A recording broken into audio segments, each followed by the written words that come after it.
RKB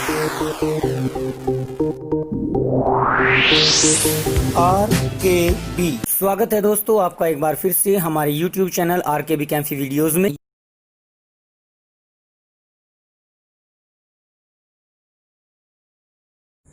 तो students, आज की वीडियो में हम आपके सामने जो तीसरा चैप्टर इलेक्ट्रोकेमिस्ट्री यानी विद्युत रसायन है, हम उस चैप्टर के आपको सबसे पहले इन टेक्स्ट क्वेश्चन आज आपके सामने प्रस्तुत करने जा रहे हैं।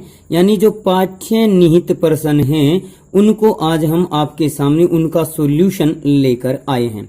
पाठ्य निहित प्रश्न चैप्टर के बीच में जो आपको दिए गए हैं उन प्रश्नों को कहा जाता है। जैसे सबसे पहला जो प्रश्न आपको दिया गया है वो है, किसी निकाय Mg2 पॉजिटिव / Mg का मानक इलेक्ट्रोड विभव आप किस प्रकार ज्ञात करेंगे। इस प्रश्न को अगर हम देखें तो इसमें कहा गया है कि आप मैग्नीशियम यानी Mg2 पॉजिटिव और Mg का मानक इलेक्ट्रोड विभव वो किस प्रकार से ज्ञात कर सकते हैं। अब इसके लिए देखिए, जैसे आपको थ्योरी में बताया गया है, किसी भी इलेक्ट्रोड का विद्युत वाहक बल ज्ञात करने के लिए हम उसके साथ एक सेल का निर्माण करते हैं। जैसे एक इलेक्ट्रोड तो ये हो गया, इसी प्रकार से हम एक दूसरा इलेक्ट्रोड और लेते हैं जैसे कि SHE। इसको हम निर्देश इलेक्ट्रोड या मानक इलेक्ट्रोड कहते हैं और यहाँ पर हम स्टैंडर्ड हाइड्रोजन इलेक्ट्रोड को लेकर चलते हैं जिसका इलेक्ट्रोड पोटेंशियल 0.00 वोल्ट माना जाता है। अब जैसे ही ये सेल बना, एक इसमें एनोड होगा एक कैथोड होगा, तो उसका जो विद्युत वाहक बल है वो हम पोटेंशियोमीटर के द्वारा ज्ञात कर लेते हैं। और एक और तरीका होता है, एक सूत्र आता है आपका कि जो ई सेल होता है यानी जो पोटेंशियोमीटर द्वारा सेल का विद्युत वाहक बल मापा गया वो ई कैथोड माइनस ई एनोड के बराबर होता है। यानी इनमें से एक कैथोड होगा एक एनोड होगा, वो कौन सा किस प्रकार से होता है उसकी जांच हम जब ये ई सेल टोटल निकल आएगा या हम इसकी वैल्यू निकाल लेंगे तब हमें पता चलेगा। तो इनमें से एक कैथोड एक एनोड। अब अगर आपकी याद विद्युत रासायनिक श्रेणी हो तो उसमें आपको पता है कि magnesium is more reactive than hydrogen. तो हाइड्रोजन की तुलना में अधिक क्रियाशील होने के कारण ये तो एनोड की तरह कार्य करेगा, जबकि हाइड्रोजन जो है वो कैथोड की तरह कार्य करेगा, जो हाइड्रोजन इलेक्ट्रोड है।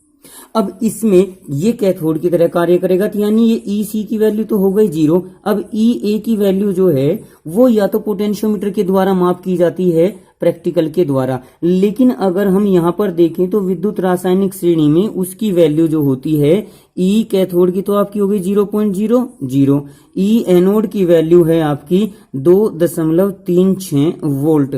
तो जैसे यहाँ वैल्यू रखेंगे तो ये आ जाएगा आपका ई की वैल्यू टोटल आ जाएगी -2.36 वोल्ट। ये ऋणात्मक क्यों आई? ऋणात्मक इसलिए ली जाती है क्योंकि ये एनोड की तरह काम करता है और गैल्वेनी सेल में एनोड जो है वो नेगेटिव होता है। तो जब यहाँ पर ये विद्युत वाहक बल हम ई सेल की कैलकुलेशन करते हैं ना तो उसकी वैल्यू प्लस में आ जाती है। किसी भी सेल के लिए अगर ये वैल्यू प्लस की होगी तभी वो सेल कार्य करेगा, अगर ये ही नेगेटिव आ जाएगी तो वो सेल कार्य नहीं करता। ये क्वेश्चन आपका इन टेक्स्ट क्वेश्चन पहला है। अब इसके पश्चात आपका दूसरा क्वेश्चन कुछ इस प्रकार से दिया हुआ है, क्या आप जिंक के एक पात्र में कॉपर सल्फेट का विलयन रख सकते हैं? या फिर इस क्वेश्चन को किसी दूसरे तरीके से भी पूछा जा सकता है कि क्या अभिक्रिया हो सकती है, जैसे अभी आपको सॉल्यूशन में बताऊंगा। तो कॉपर सल्फेट सॉल्यूशन को जिंक के बर्तन में रखा जा सकता है क्या? इस क्वेश्चन को एक तरीके से ये भी पूछा जा सकता है, क्या कॉपर सल्फेट और जिंक के बीच अभिक्रिया हो जाएगी? ये अभिक्रिया संभव है या नहीं? अगर है तो क्यों, अगर नहीं है तो क्यों नहीं है? अब इसके लिए अगर हम देखें तो कॉपर सल्फेट जिंक के साथ रिएक्शन करके जिंक सल्फेट बना देगा और कॉपर को अलग कर सकता है, क्योंकि विद्युत रासायनिक श्रेणी में जो आपको ECS बताई गई है उसमें जिंक मोर रिएक्टिव है कॉपर की तुलना में, इसलिए ये अभिक्रिया संभव है। एक तरीका तो है आपका ये अभिक्रिया तो संभव है, लेकिन हम जो ये कॉपर सल्फेट का सॉल्यूशन है इसको जिंक बर्तन में नहीं रखेंगे, जिंक बर्तन में नहीं रख सकते।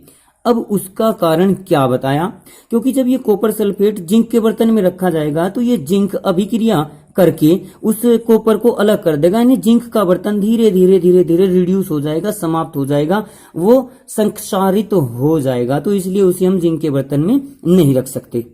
अब इसका एक तरीका और हो सकता है कि अगर हम देखें कि जिंक की रिएक्शन जो है, जो जिंक का इलेक्ट्रोड पोटेंशियल है विद्युत रासायनिक श्रेणी के अनुसार, इसके लिए वैल्यू ई नोट दी गई है आपको माइनस की 0.76 वोल्ट। और इसी प्रकार से कॉपर के लिए अगर हम लेकर चलें तो कॉपर के लिए जो ई नोट की वैल्यू दी है वो है प्लस की 0.34 वोल्ट। आप विद्युत रासायनिक श्रेणी में इन वैल्यू को देख सकते हो। तो अब इनमें से कौन सी अभिक्रिया होगी, कौन सी नहीं। तो जैसे हमने ये कॉपर सल्फेट का सॉल्यूशन लिया था, इसको हमने जिंक में रखा तो ये बदल गया आपका ZnSO4 प्लस Cu में, यानी यहां पर तो आपका Cu2 पॉजिटिव था जिसने जिंक के साथ अभिक्रिया की, इस पर कोई आवेश नहीं है। और ये बदल गया आपका Zn2 पॉजिटिव में और प्लस Cu पर कोई आवेश नहीं है, क्योंकि ये SO4 नेगेटिव आयन इधर भी है, SO4 नेगेटिव आयन इधर भी है, तो हमने ये छोड़ दिया पहले ही कट करने की बजाय। अब यहां इन दो समीकरणों को इस रूप में लाकर देखें कि कौन सी अभिक्रिया संभव हो सकती है और कौन सी नहीं।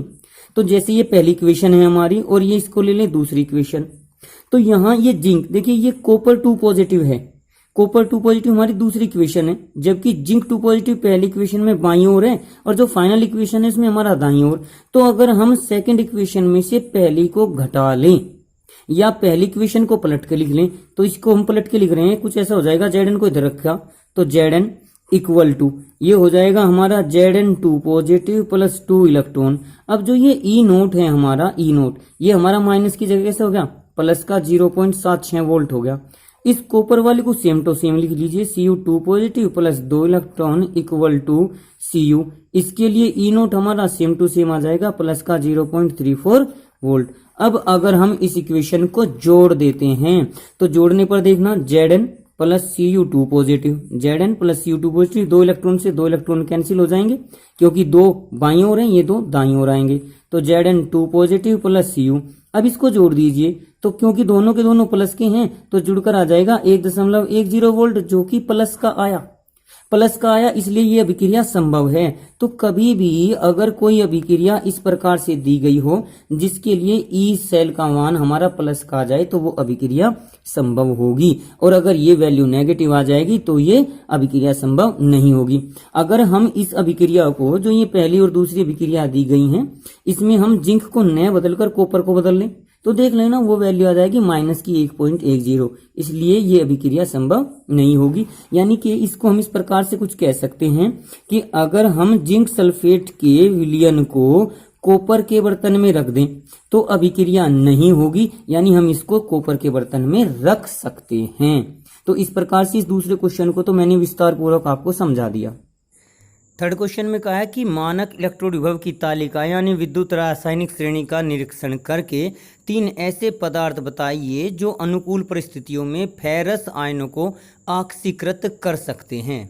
देखिए थर्ड क्वेश्चन में आपको कहा गया है कि विद्युत रासायनिक श्रेणी को देखिए और उसके आधार पर कुछ ऐसे पदार्थों के नाम बताइए, 3 बताने हैं वैसे आपको, कि जो Fe2 पॉजिटिव को ऑक्सीकृत कर सके। ऑक्सीकृत करने का मतलब है कि ये इसे Fe3 पॉजिटिव प्लस इलेक्ट्रॉन के रूप में परिवर्तन कर दे, क्योंकि ये इसका ऑक्सीकरण ही है, इलेक्ट्रॉन का त्यागना ऑक्सीकरण होता है।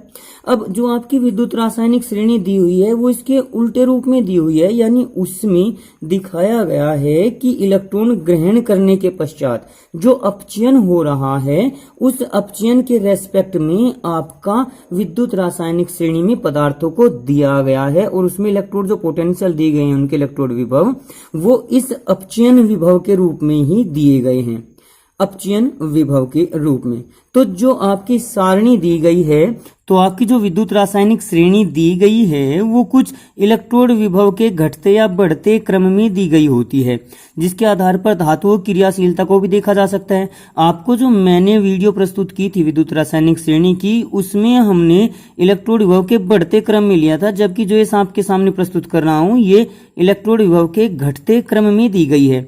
तो इसका तात्पर्य क्या है, देखिए जो ये सब इलेक्ट्रॉन ग्रहण कर रहे हैं तो ये इनके सभी अपचयन विभव हैं।